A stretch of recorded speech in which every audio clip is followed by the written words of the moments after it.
Kun sagantaa BBC Afaan Oromooti. Nu waliin tura.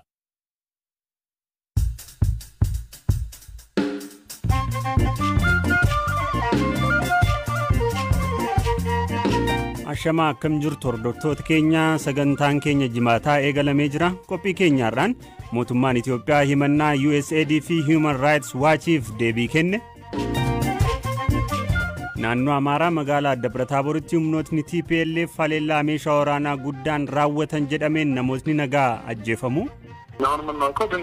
Nuti kan beeknu tasa ta'uusaati. Namnis jeeqameera. Namoota nagaa ajjeesse. Nama 5 fi namni keessumaan biraa dhufee jira. Walitti namoota 6 kan ajjeefaman.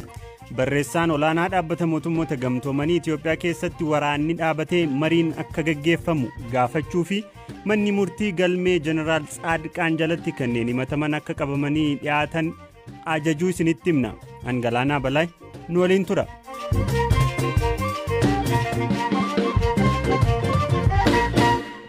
Waajjirri ministeera muummee Itoophiyaa ji'a dhuftu keessa mootummaan Itoophiyaa marii biyyaalessaa qopheessuuf hojjechaa akka jiru beeksise. Press Secretariin waajjirichaa Billanee Siyyum har'a miidiyaaleef ibsa kennan keessatti mootummaan ammallee humnoota TPLF waliin mari'achuuf yaadni jiraachuu ilaalchisee gaaffii miidiyaaleerraa dhiyaateef jalqaba TPLF dhukaasa dhaabuutu irraa eegamaa jedhan. Marii kana waa'illi koo Habtaamuu Xibaboo hordofeera. Anis bilbilaan dubbiseen ture.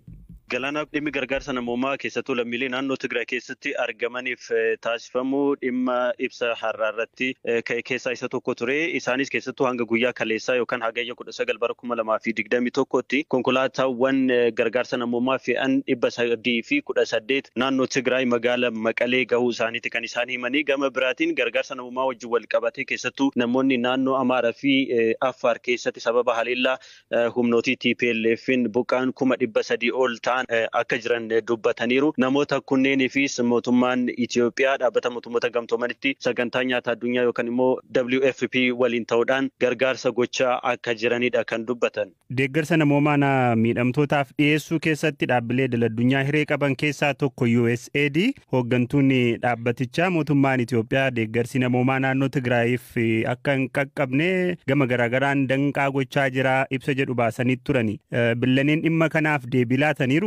Ejen Galaana Samanta Power dhiyeessiin gargaarsa namoomaa gama lafarraan yookaan immoo gama konkolaataatiin taasifamu akkasumas gama qilleensaan taasifamu mootummaa Itoophiyaatiin danqamaa jiraachuu isaati ibsaarra ganama baasaniin kan isaan dubbatanii. Gama biraatiin immoo naannoo Tigraay keessatti gargaarsi nyaataa yookaan immoo sooranni dhumaa jiraachuu isaati simaniiru. Dhimma kanallee gaafatamanii turan dubbiimtuun waajjira ministeera muummee Billanee Siyyum jechuudha. Isaan kan jedhan komiin kun irra deddeebiidhaan dhiyaachaati kan jiru yookaan itti fufiinsaa dhiyaachaa jira. Haa ta'u malee mootummaan Itoophiyaa konkolaataawwan gargaarsa namoomaa fe'anii gara naannichaa imalaniif haala mijeessaa tureera. Kanas immoo agarsiisaa tureera. Dhaabbileen gargaarsa namoomaatis immoo kana ragaa bahaa jiru waan jedhu kaasaniiru. Haa ta'u malee haala naannichaa wajjin wal qabatee dhimmi nageenyaa dhimma ijoo waan ta'eef sakatta'iinsi itti fufiinsa qabu taasifamaa akka jirudha kan isaan dubbatanii.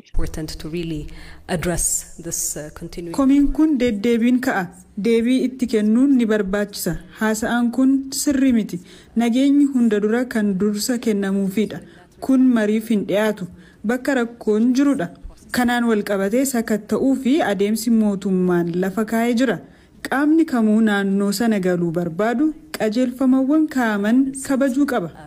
Dhimma biraatiin dhaabbatni mirga namoomaaf falmu Human Rights Watch ibsa guyyoota dura baaseenii mootummaan Itoophiyaa namoota eenyummaa isaanii irratti xiyyeeffachuudhaan kutaalee biyyattii garaagaraa keessatti seera malee hidhaa jira. Bakki isaan jiran illee kan hin beekamne jiru waan jedhu baasee ture. Ibsa isaa keessatti dhalattoonni Tigraay kutaalee Itoophiyaa adda addaa jiraatan dirqiidhaan bakki isaan jiran akka hin beekamne ta'aa jira waan jedhus kaasa. Dhimma kanaaf deebii laatanii. Ejen gabaasni Human Rights Watch guyyoota lama dura dhimma dhalattoota yookaan immoo namoota sabaan Tigree ta'an ilaalchisee baase dhimma gaazexeessitoota biraa dubbiimtuu waajjira ministeera muummee Billanee Siyyumiif akka gaafitti dhiyaatedha. Dhimma kanarratti deebii wayita laatan tarkaanfiin eenyummaa namoota irratti xiyyeeffatee fudhatamee hin jiru jechuun kan isaan dubbatanii.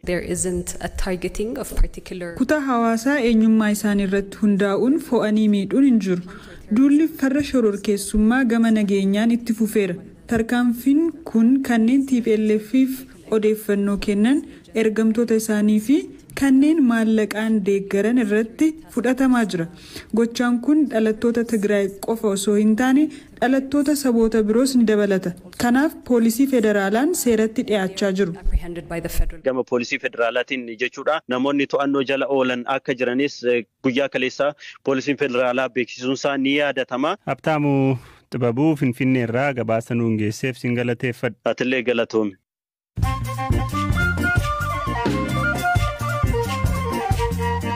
Dhaggeeffattoota keenya gidduutti ammoo odeessaalee gaggabaaboo muraasan isinitti himama. Dhaddachi sadaffaa dhimmoota farra shororkeessummaaf heeraa mana murtii olaanaa federaalaa galmee Leetinant Jeneraal Tsaadiqaan Gabratinsaay jalatti kanneen himataman akka qabamanii dhiyaatan har'a ajaje. Ajajaan waraanaa duraanii Itoophiyaa fi yeroo ammaa mootummaa irratti fincilan Jeneraal Tsaadiqaan dabalatee namoonni 74 biroo irratti kana dura himanni banamee ture. Akkaatuma kanaan onkoloolessa 3 bara 2014 Jeneraal Tsaadiqaanii fi himatamtootni 54 hin qabamne biroon akka qabamanii dhiyaatan manni murtii ajaja kenneera. Namichi gamoo Koongireesii Ameerikaa Waashingtan DC jiru Kaapitaal Hiil cinaatti boombiidhaan sodaachisee to'annoo jala oole. Namni maqaan isaa Floyd Ray Roosbeerii jedhamu umuriin isaa gannaa 49 ta'e erga doorsifni sun dhaga'amee sa'a muraasa booda harka kenne. Poolisiin US Kaapitaal konkolaachisaa konkolaataa piikaappii taate cinaa Koongireesii daandii gamoo Kaapitaaliif mana murtii olaanaa gidduu dhaabee ture waliin haasaa ture. Namni kun kaayyoon isaa maal akka ta'e hin beekamne. Taphataan kubbaa miilaa biyyaalessaa garee dargaggoota Afgaanistaan Kaabulitti xiyyaara US irraa kufuun du'e. Aangawoonni Afgaanistaan akka mirkaneessanitti dargaggoon taphataa kubbaa miilaa guddattootaa kun xiyyaara waraanaa US yaabbachuun baqachuuf yaala wayita jiru buufata xiyyaaraa Kaabulitti kufee du'ee jedhan. Dargaggoo Zaakiyaan Waarii umuriin isaa waggaa 19 yoo ta'u garee kubbaa miilaa biyyaalessaa dargaggoota Afgaanistaaniif taphataa ture jedhameera. Kaaba Yugaandaa aanaa Morotoo jedhamtutti poolisiin namoota nyaata aadaa naannichaa chaapatii jedhamu waan akka qiixxaa nama heddumminaan bitu adamsuu eegale. Sababni immoo namootni baay'isanii bitan kun saamtota loonii bosona keessatti dhokataniif geessaa jiru ka jedhudha. Odeessaaleen gaggabaaboon haganuma.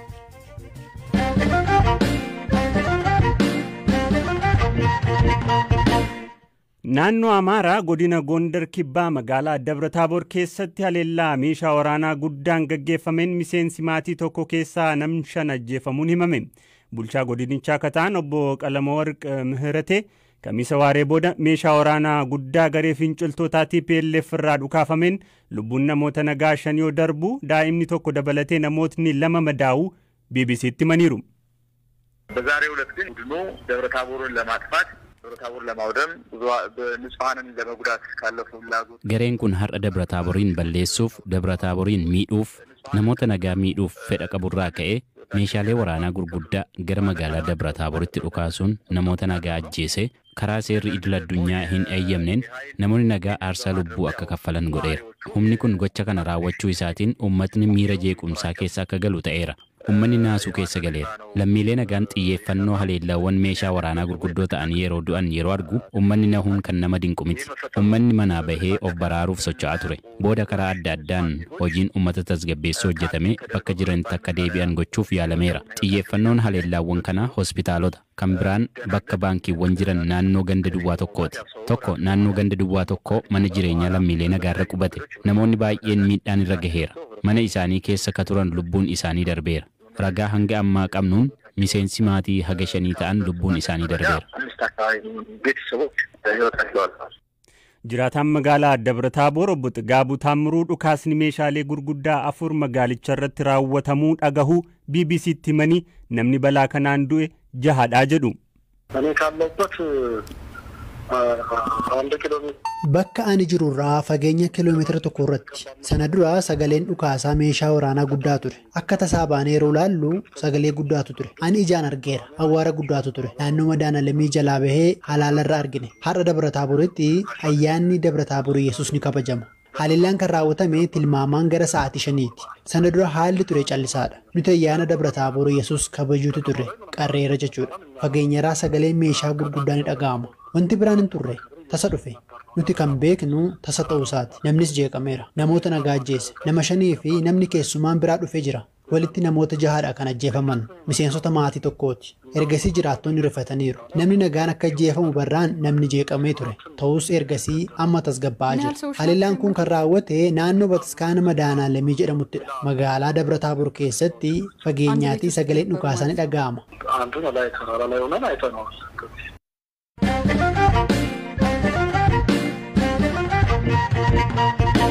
Barreessaa olaanaan dhaabbata biyyoota gamtoomanii Antooniyoo Guutereesh Itoophiyaatti dhukaasni hatattamaan akka dhaabatuuf mariin akka geggeeffamu akkasumas lammiileen miidhaman akka gargaaraman dhaaman.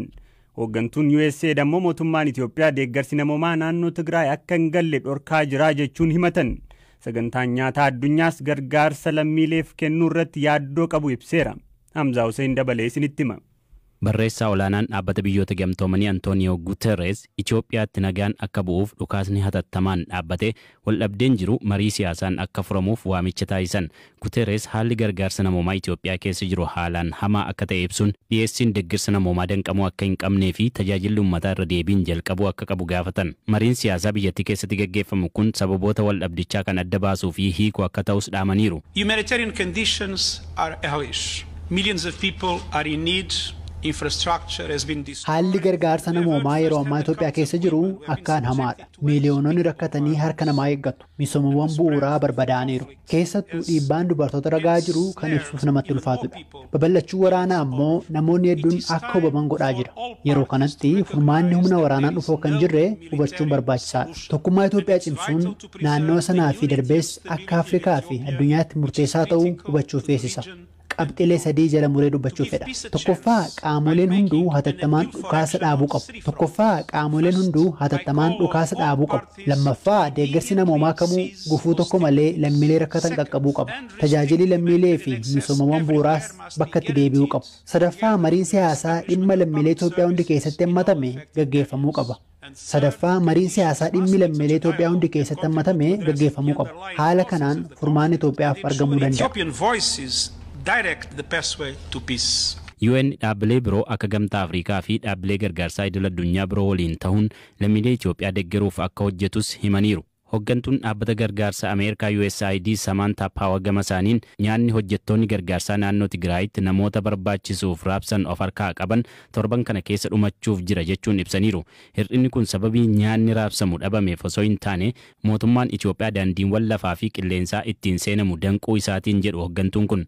Kanaaf lubbuu namoota miiliyoonaan lakkaa'amanii baraaruudhaaf gargaarsi saffisaan gara naannoo Tigraay akka seenuuf mootummaan Itoophiyaa hatattamaan akka ayyamuufis gaafataniiru. Dubbii himtuun waajjira ministeera muummee Itoophiyaa Billanee Siyyum garuu konkolaataawwan gargaarsaa 318 ta'an akka gara naannoo Tigraay seenan akka hiyyamameefii fi akkasumas dhaabbileen gargaarsaa baay'een naannicha keessatti hojiirra jiraachuu ibsiteetti. Akka UN jedhutti fedhii gargaarsaa jiru guutuudhaaf konkolaataawwan nyaataaf gargaarsa namoomaa fe'an 100 ta'an guyyaatti Tigraay seenuu qabu. Mootummaan Itoophiyaa gargaarsi naannicha akka seenuuf eeyyamamaa jira jechuun garuu immoo meeshaan waraanaa akka finciltoota harka hin seenneef jecha ulaan ittiin seenamu to'atamuu qaba jedha. Oduu wal fakkaatuun Itoophiyaatti namoota gargaarsa nyaataa barbaadan miliyoona